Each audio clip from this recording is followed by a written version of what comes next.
हमें संबोधित करें। अशोक गहलोत, अशोक गहलोत, अशोक गहलोत।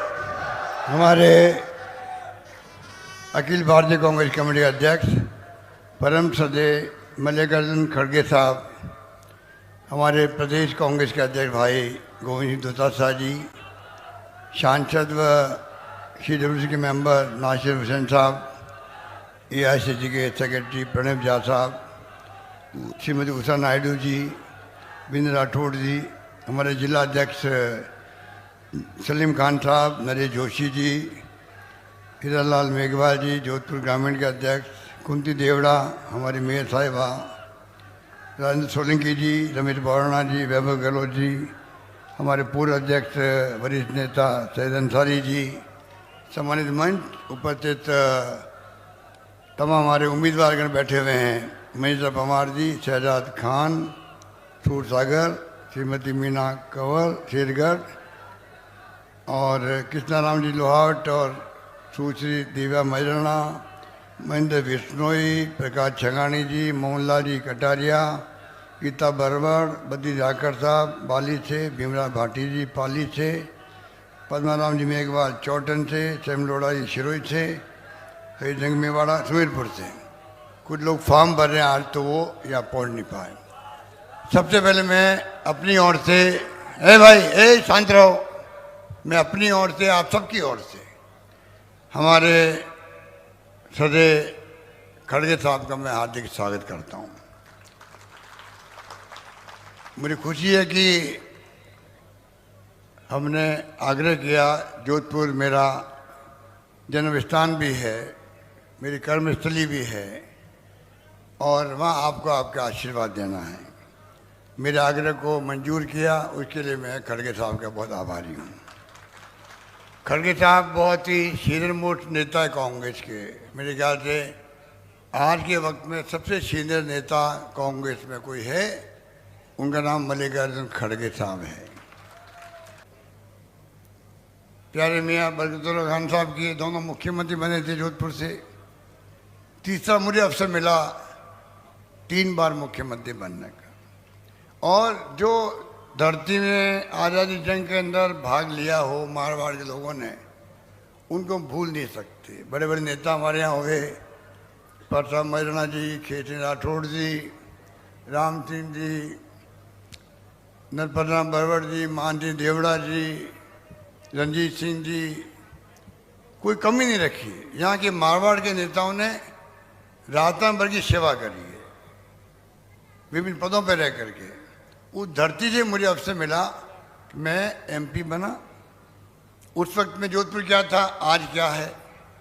आज हमारा सौभाग्य है, सारी वो संस्थाएं जो प्रीमियर संस्थाएं कहलाती है देश के अंदर, मेरी ख्याल है एकमात्र जोधपुर होगा जहाँ पर तमाम संस्थाएं आ चुकी है। चाहे एम्स हो, चाहे IIT हो, चाहे लॉ यूनिवर्सिटी हो, चाहे आयुर्वेद यूनिवर्सिटी हो, निफ्ट हो, FDDI हो, सारी संस्थाएं, साइंस सिटी हो, और कोई कमी नहीं रखी विकास के अंदर। जोधपुर आज बदल रहा है, राजस्थान बदल रहा है, जोधपुर नहीं बदल रहा है, राजस्थान बदल रहा है। कोई जमाने में राजस्थान का मतलब रेगिस्तान के इलाके हैं, अकाल सूखे पड़ते रहते हैं, पिछड़ा हुआ राजस्थान है। आज राजस्थान बदल रहा है, बल्कि आप सबके आशीर्वाद से। मुझे सीखने का मौका किसने दिया? आपने दिया, जोधपुर ने दिया। मेरी कर्मभूमि जोधपुर रही।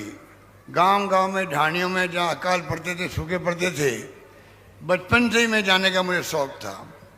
तो आज जो कुछ मैंने कलम चलाई राजस्थान भर के प्रदेशवासियों के लिए, उसका श्रेय आपको जाता है। आज जो अगर तारीफ होती है हमारी स्कीमों की, अभी हमारे अध्यक्ष जी तारीफ कर रहे थे, दोतासा जी, तो अनुभव कहाँ का है? अनुभव जोधपुर की धरती का है, जोधपुर के पानी का है, जोधपुर के लोगों का है। ये अनुभव ने मुझे सिखाया किस प्रकार से काम करना, वो मैं कभी भूल नहीं सकता। अकाल सूखे पड़ते थे, हम जाते थे, पीने का पानी का संकट जोधपुर के अंदर, ट्रेन से पानी लाया करता था, ट्रेन गाड़ी से पानी आता था। इमरजेंसी योजनाएं बनाई गई थी उस जमाने के अंदर। नई पीढ़ी को नहीं मालूम है क्या क्या तकलीफ होती थी यहाँ पर, वो सब जमाना था। राजीव गांधी आज नहीं रहे दुनिया में, आज Indira Gandhi canal, Rajiv Gandhi lift canal आ गई, आराम हो गया। ट्रेनें 2 चलती थी, दिल्ली मेल और आगरा फोर्ट, धीमी गति से। आज ब्रॉडगेज आ गया, कितनी ट्रेनें चलती किसी को नहीं मालूम। ट्रेन बदलनी नहीं पड़ती अहमदाबाद में और दिल्ली के अंदर। हवाई जहाज के पता ही नहीं थे, हवाई जहाज चलने लगे, एयरपोर्ट बन गए। जो काम जोधपुर में हुआ है, मैं समझता हूँ आप शान से कह सकते हैं कि आपके आशीर्वाद से विकास में कोई कमी नहीं रखी हम लोगों ने। अब भी कई काम चल रहे हैं जोधपुर के अंदर, आप देख रहे हैं। इसलिए मैं कहना चाहूँगा पानी की समस्या बहुत कम शहर होंगे राजस्थान में जब पीने के पानी की समस्या नहीं, जिसमें जोधपुर भी होगा। गाँव तक हम पानी भेज रहे हैं इंदिरा गांधी कैनाल का। तो मैं खाली इस मौके पर, क्योंकि भाषण सुनना आपको खड़गे साहब का, हम तो जहाँ जहाँ मीटिंग में जा रहे हैं, आजकल तो लाइव होता है टीवी के अंदर, तो मेरी बातें आप सुनते हो, सुनते रहे हो, आगे सुनते रहोगे। चुनाव तक लगातार मीटिंग होगी। पर मुझे गर्व है कि जोधपुर में आज खड़गे साहब पधारे हैं।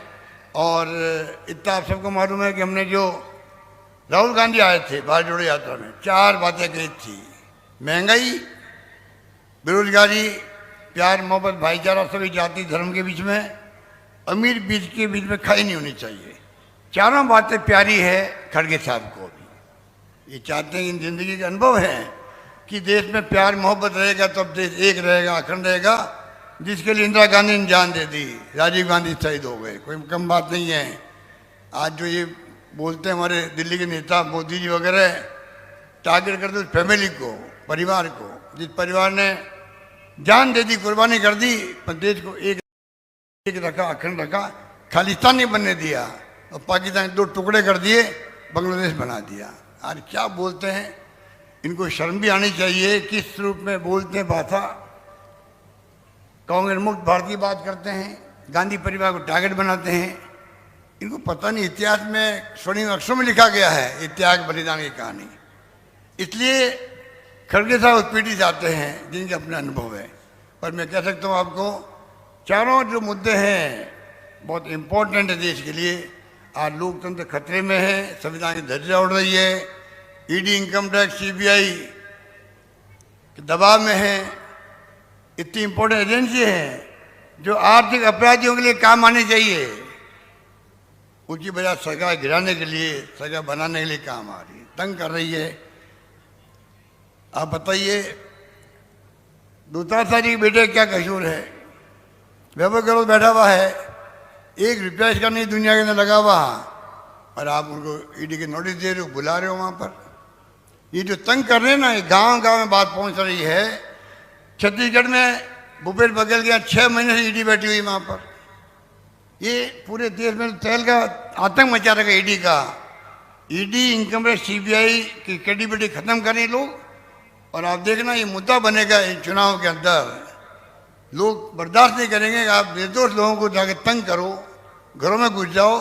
दोता से गए ईडी वाले, एक सवाल इनसे नहीं पूछा, दिन भर बैठे रहे वहाँ पर, क्या तुकता हुई जाने का। इस प्रकार से जानबूझ के कांग्रेस नेताओं को तंग कर रहे हैं। इकोनॉमिक ऑफेंडर की परवाह नहीं कर रहे हैं। डाइवर्ट कर दिया इनका काम जो था ईडी का, इनकम टैक्स, सीबीआई का। तो कहने को बहुत सारी बातें हैं। मैं इतना ही कहना चाहूँगा, हमारी 10 योजनाएं हैं महंगाई राहत शिविर की, घर घर में पहुँची है, बल्कि इम्प्लीमेंट हो गई। लोग बहुत इम्प्रेस उससे गाँव गाँव के अंदर। वो मैं गिनूंगा नहीं, आप सबको मालूम है। 7 गारंटी हमने दी है, वो चर्चा है पूरे देश के अंदर। और हमारे प्रोग्राम जो कानून बनाए, अभी अध्यक्ष ने बता दिया आपको, किसानों के लिए हो चाहे वो युवाओं के लिए हो, जो कुछ संभव था हमने 5 साल में करने का प्रयास किया। 2 साल कोरोना में निकल गए। कोरोना के प्रबंधन की तारीफ पूरे देश के अंदर हुई है। राजस्थान के कोरोना प्रबंधन भीलवाड़ा मॉडल WHO तक ने तारीफ करी है।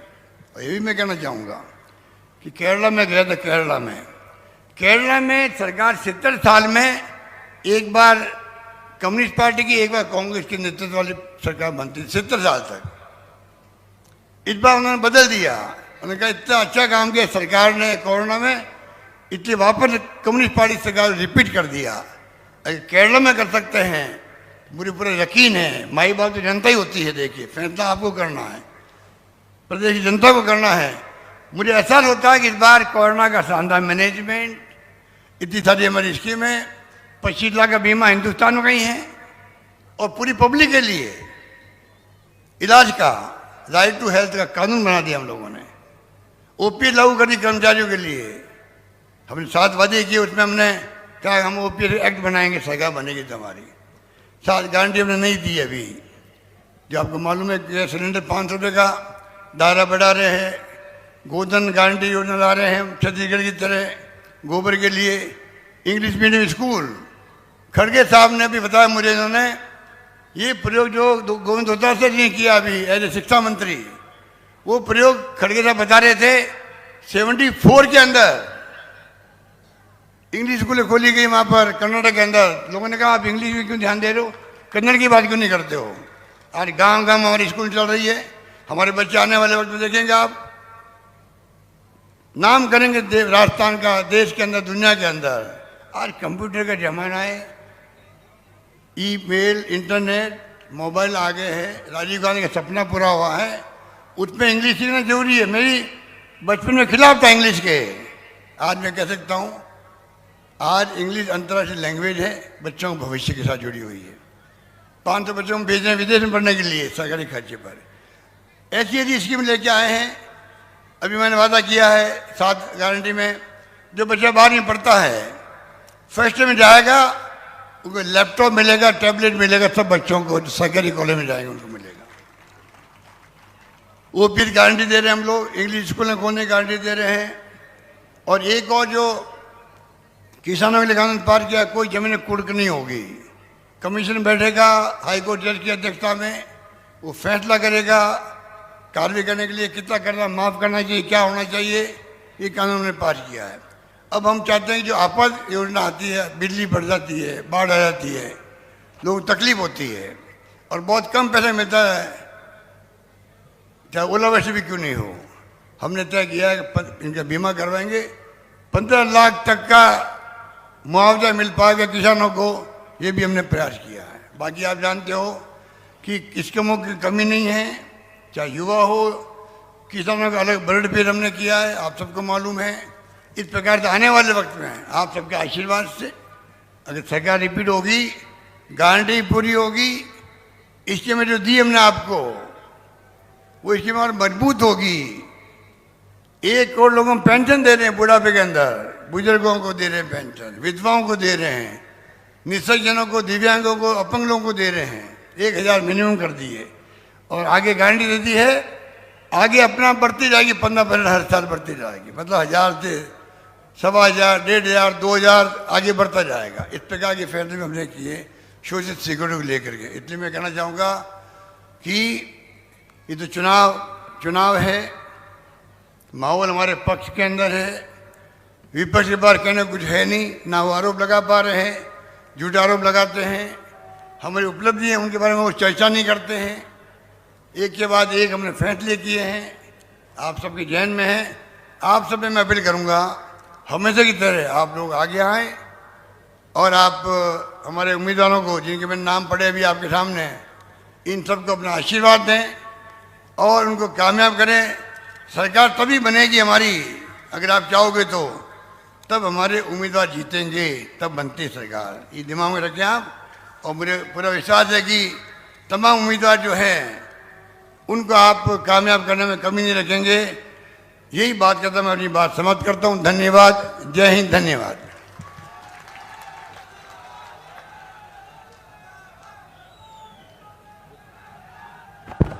धन्यवाद।